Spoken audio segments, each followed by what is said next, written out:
And hello again, here we are out and about, not in the rain. We just dodged the showers. We were getting worried for a second. It was hammering down with rain just as we came out, but the weather gods are with us and the sun is almost out again, not raining at the moment.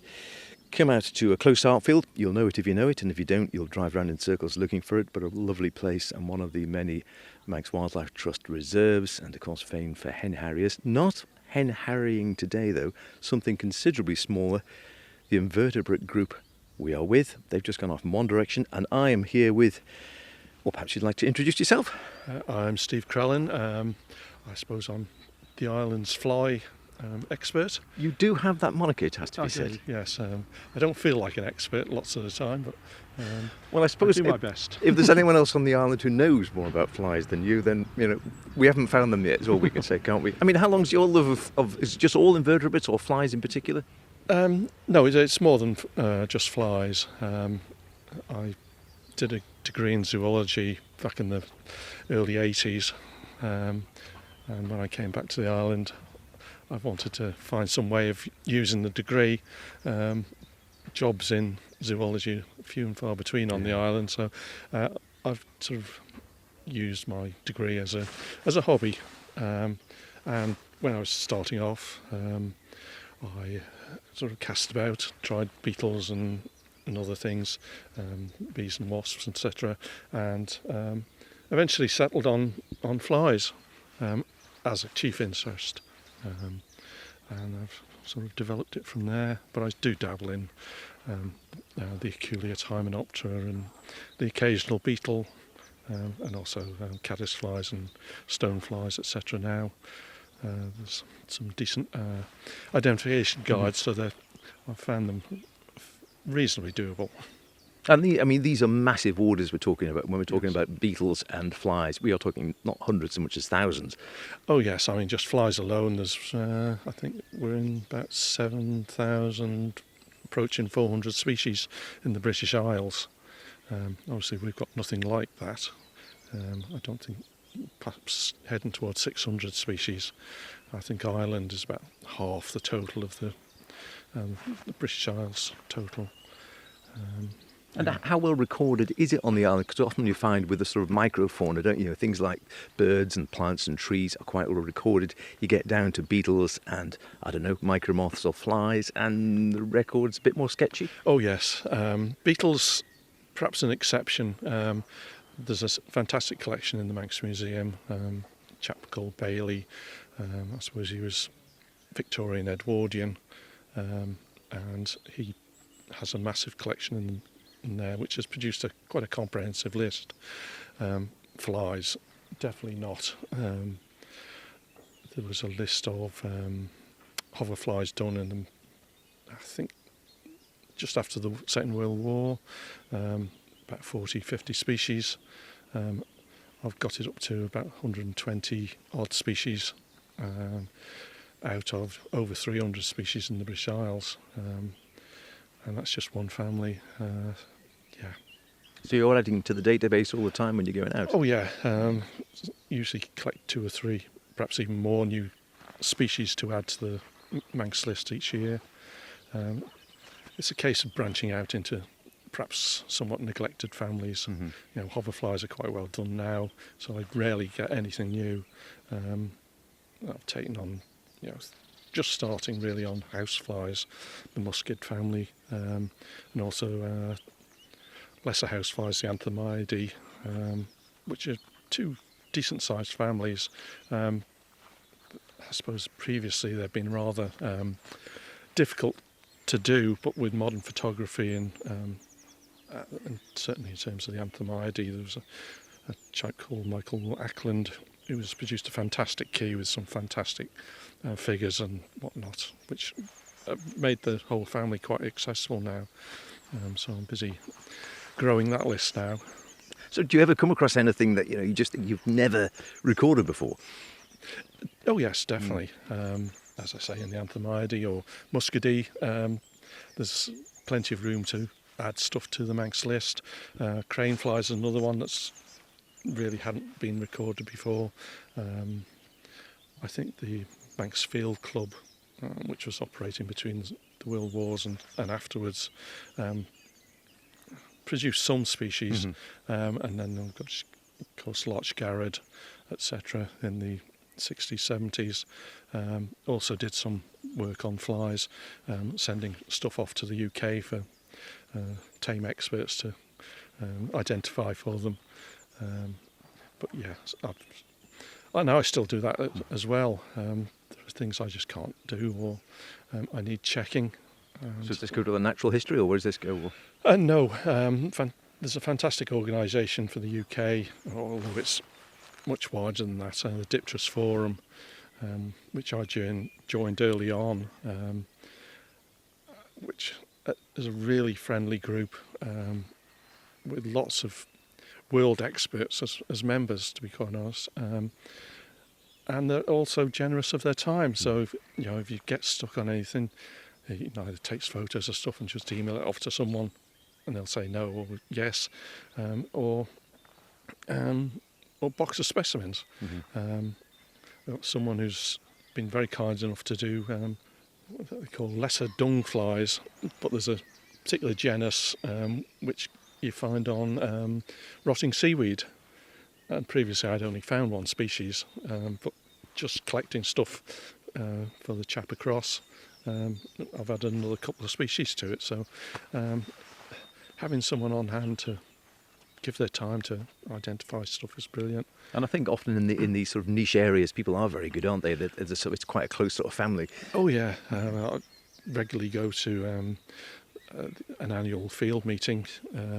Last one was last year in Scotland, based in Glenafric, which was absolutely brilliant. It's the first time I've really done any work in Scotland, and it was quite eye-opening. And I think this year they're going to Somerset Levels.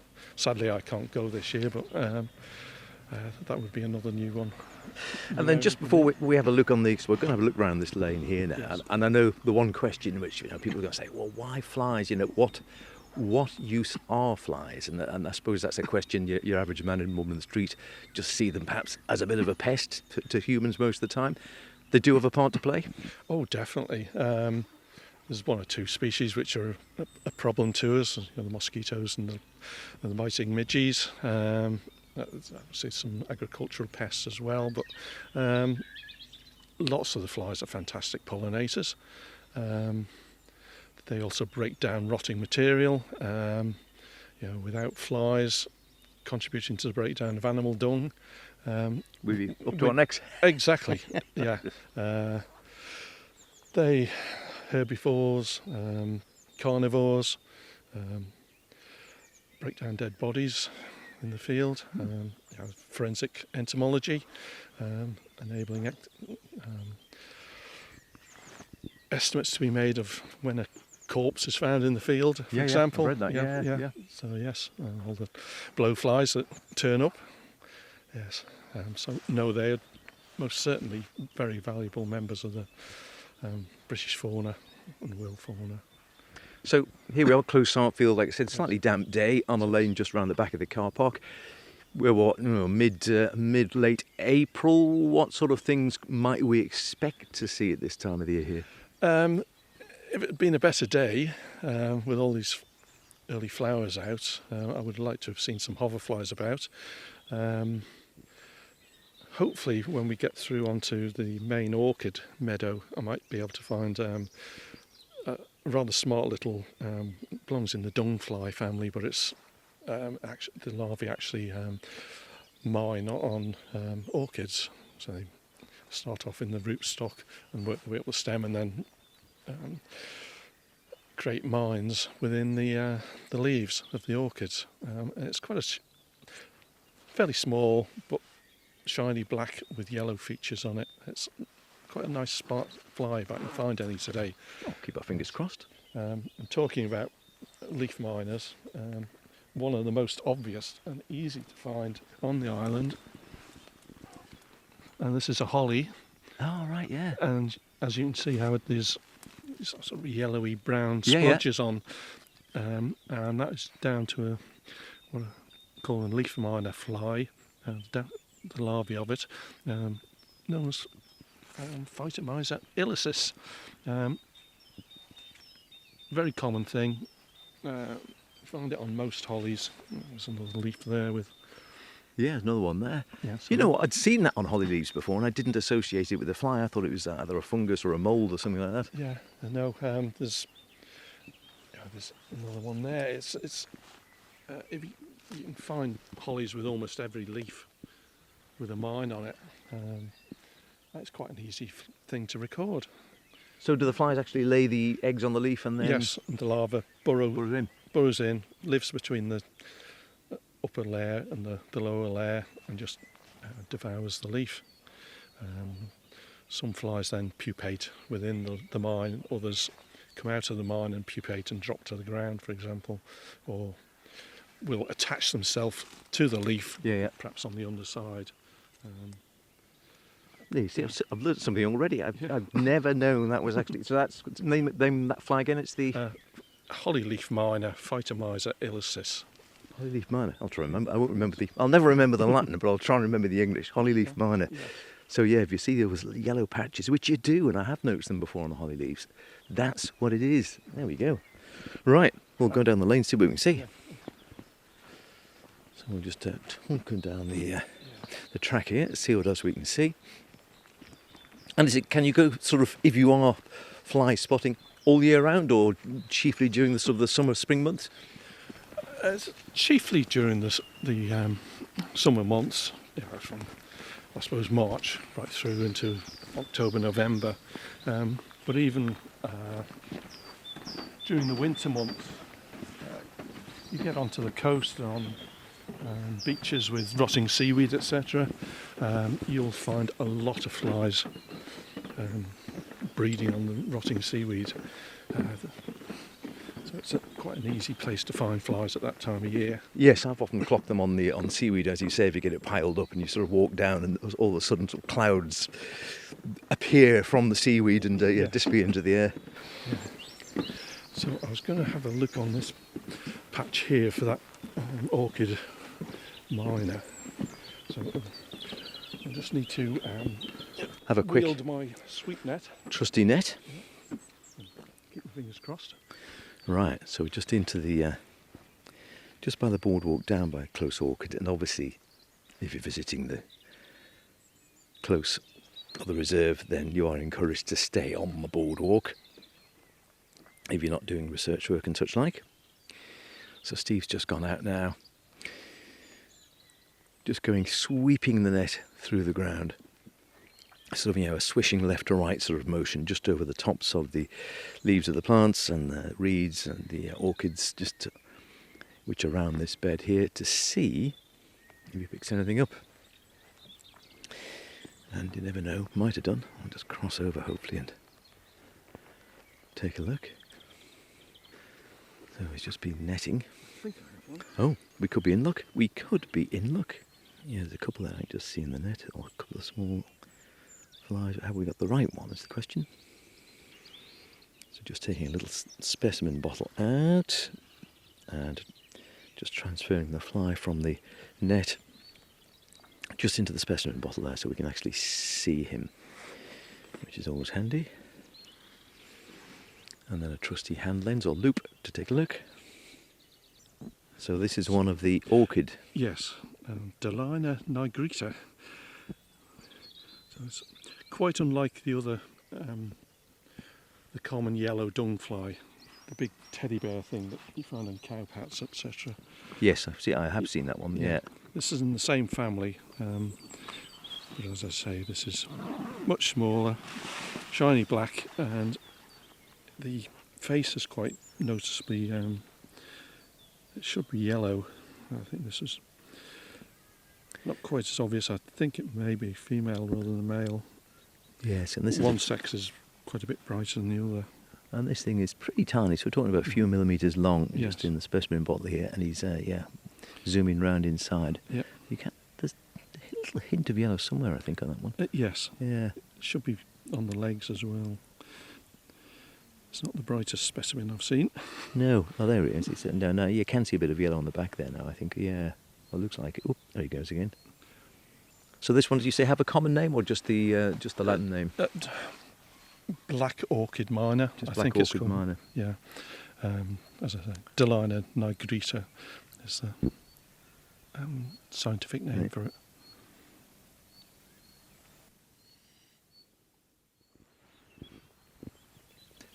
So another quick sweep of the nets over the orchid beds here, and just see, and you can see some more tiny, and they are tiny flies in Steve's net there. And yeah, you do need I should have brought a hand lens or a loupe with me. I normally have one. And not in this coat, of course, typically, but yeah, they are tiny, these ones. So these are the same, or is something different? No, that's something different. I think it's a very small, what known as long-legged flies, but obviously in this case it's absolutely tiny. It is. Again, we're talking about something 2 to 3 millimetres, yeah. No more than that, so not something you're going to bump into without looking, as it were. So we'll pop this one into a sample bottle as well, and our specimen bottle, and see if we can... So once he's actually in the bottle, it does make it a little bit easier to have a look through the hand lens and then get an idea. Well, at least for Steve, get an idea. I wouldn't know, but he's got a better chance then of giving some sort of ID on it once you've got it in the specimen bottle, which is handy. I think it is, but it will need more detailed inspection than I can give it in the field. But it's quite an interesting looking thing. The top of the head, just above the eyes, is quite silvery white. There's just a little spot. I think part of the legs are yellow, but I can't get a decent view of it at the moment to see. But not the same as the previous one, a different species? No, definitely. Yeah, much different. So I might take that one home with me. There's every chance it might be something new. You never know. That's a case really of how you find new things. If you don't recognise it in the field, take it back and take one and have a look. And then how long, can you spend, I know with fungi you can sort of spend half a day or a day trying to key something out. Is it similar with flies? Or? It can be, particularly if it's a group that's you're not particularly familiar with. And do you have a key system as well, or is it, Yeah, it depends on what you're trying to do. Some groups are really well covered. Hoverflies, for example, there's some fantastic keys now, well illustrated with photographs and line figures, etc. One just been published on the long-legged flies, Dolichopodidae. That's just come out recently. I'm still waiting to get a copy of it. And there's lots of other groups, but then there are other groups where there's really nothing at all, or it's very badly out of date.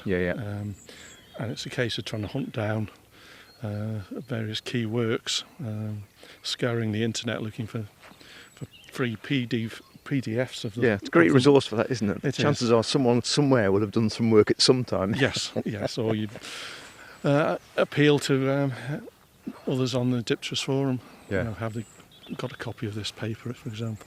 And you're right, I think that is where the internet, I know Boone, it can be a bit of a pain in the proverbial internet in life generally. However, with things like this, when you get forums and the groups, it's brilliant, isn't it? Because you can talk to anyone anywhere around the world in a sort of a group chat or something, and get expertise from all over the place, which 30, 40 years ago you'd have been a sort of a lone voice, as it were. Oh yeah, a couple of years ago I found a fly below a glen. When I got home, I found that it was actually infected with a fungus. It was quite obvious when I got it home. It looked like it was covered in moss. And through various investigations, firing it off to one or two people, it turned out to be, looks as though it's an addition to the British list of fungi. Yeah. The fly isn't, but the fungus probably the fungus was. Yeah, and that also involved taking photographs, and I emailed them off to an expert, Central European, and he very kindly came back and said, yes, that's what it is. So it was brilliant. a good find. Yeah. And that's the thing, I think, isn't it, with this sort of, it's almost like citizen science, these Yeah. areas which don't really have huge amounts of money or resources poured into them professionally, and people, keen amateurs, sort of, you know, like yourself, you can actually make real scientific finds. Yes, it's quite rewarding when it happens. Wild thing, I love you. You see it there. Oh, right. So this That is a catkin fly. yeah, I can see It's it. part of the lesser house flies, the Anthemidae. They're quite obvious head shape. Very produce the what we call, I suppose, the upper lip, which is down below the antennae, sticks out and very strongly sloped. Yes, I see that. It's zooped off now, but just actually on one of the catkins here, just on the other side of the boardwalk. So this is quite late for them now, do you say, or? I think so. Yeah. What's that? Looks like a St Mark's Day fly.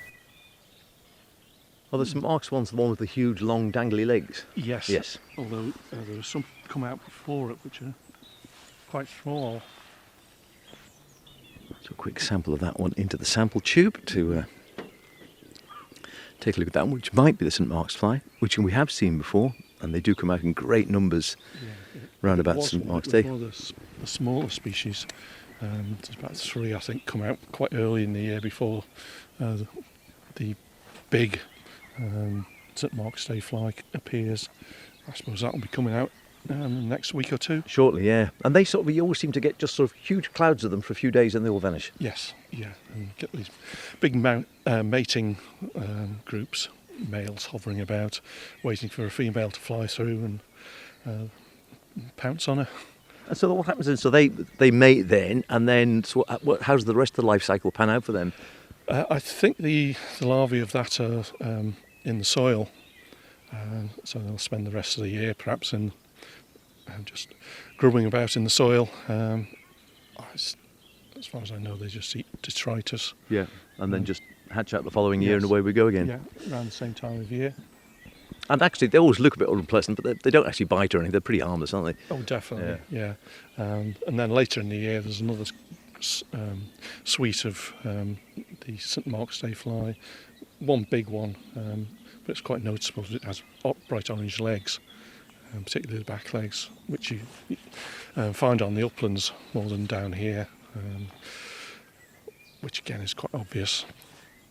Mainly, when you see them hovering, they're often dangling their back legs, and they're quite long back legs. And in this later species, the back legs are orange.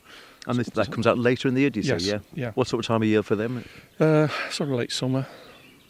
I must keep an eye out for them. Yeah, so that's a sort of an upland type thing.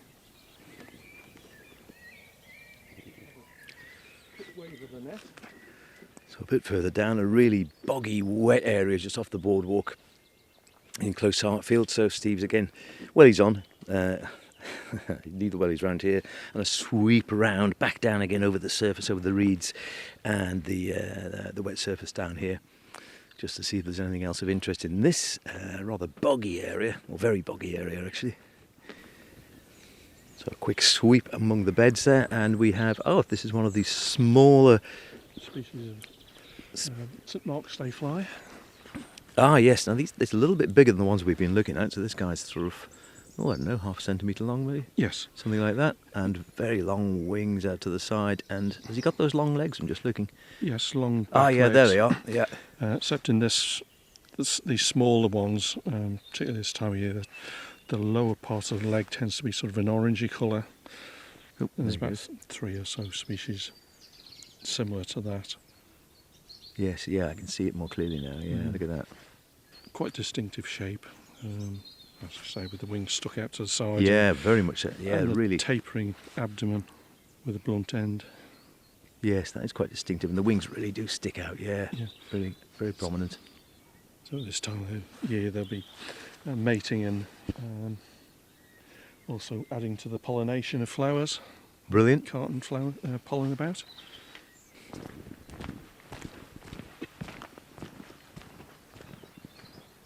Look at that. Different day now. It is, isn't it? Beautiful. scabious and knapweed, etc. It was on here that I found the bull-headed furrow bee, which was an addition to the Manx list.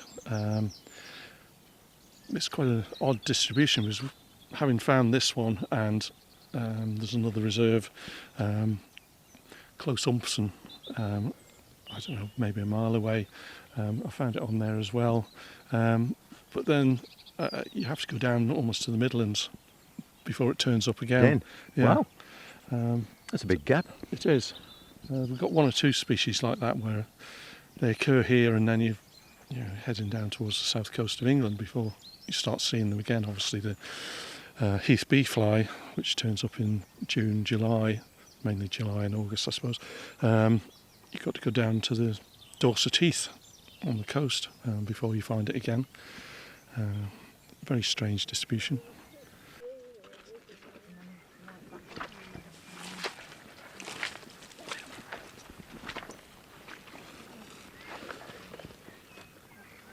So right up to the very boggy ground right the way around by the Hyde, and met up with the rest, as I say, of the Invertebrate Group who are out today looking around, well, I think for anything, but I know Kate's been looking for, well, I think were you on the hunt for wolf spiders today?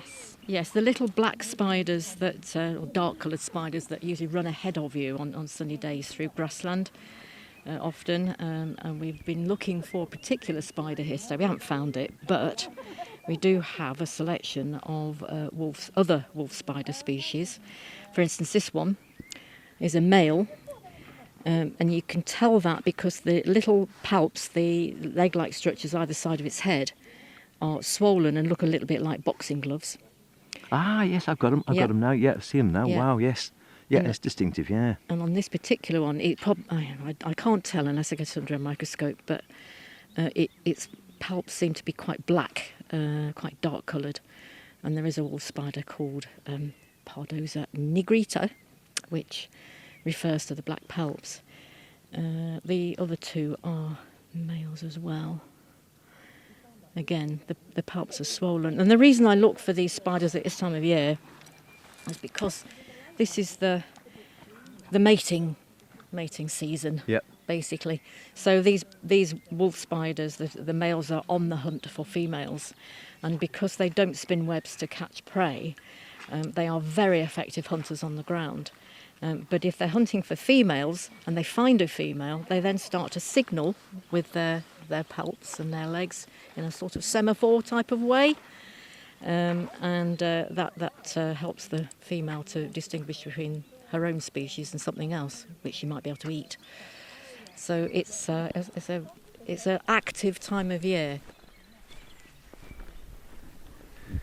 And heading back again off the really wet section we've just been looking at and going into completely different sort of habitat, really, into one of the dry fields within the reserve. Well, it's dry at the moment, certainly.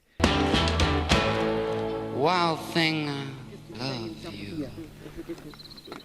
So all sorts actually turning up, and again, just by getting down your hands and knees, getting out with some larger sample jars, Steve sweeping around with the net either around the bushes or just over the surface of the grass, picking up all sorts of bits and pieces, whether it's spiders, beetles in some cases, we had bees before, and I think more flies. just at the base of the wings.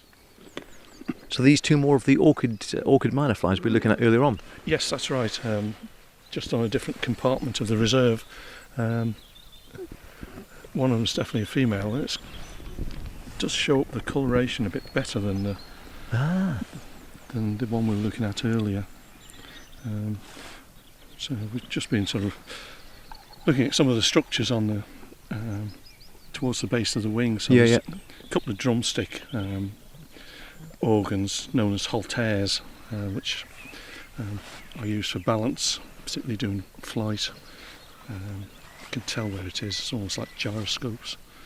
And then there's at the base of the wings there are sort of membranous structures known as calypters. It's a particular feature of I suppose what are called the higher flies, which is the house flies and the blow flies and the parasitic flies.